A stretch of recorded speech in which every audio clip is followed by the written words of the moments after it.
Ouais. Donc, en quelque sorte, on peut se demander si les États-Unis, en renversant Yanukovych, ne voulaient pas pousser la Russie à la faute, au final. Donc, à envahir l'Ukraine pour restaurer un État qui lui était favorable. En fait, je pense que ça me fait penser à Game of Thrones. Peter Baelish, à un moment, un peu le personnage du complot dans Game of Thrones, dit à cette phrase que j'oublie pas, alors que j'oublie tout, mais celle-là je l'oublie pas. Il dit Chaos is a ladder.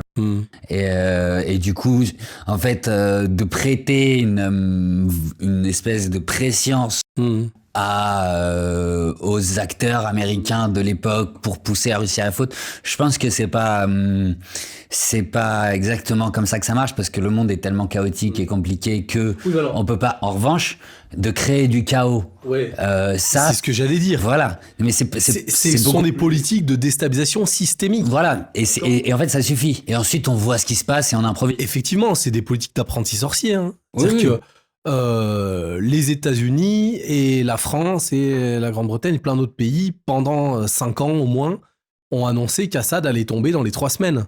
Ouais. Donc, en fait, il y avait un tel chaos, c'est-à-dire que les groupes armés qu'ils soutenaient se combattaient entre eux parfois. Ouais. D'accord ? Il y a même eu un article du Daily Beast, je crois en 2017, il me semble, ou 2016, je me souviens plus, où il disait que les groupes armés soutenus par le Pentagone combattaient les groupes armés soutenus par la CIA. Ouais. Il y a évidemment un risque de perte de contrôle de ses propres proxys. Et il y a un hasard. Enfin, on est vraiment dans...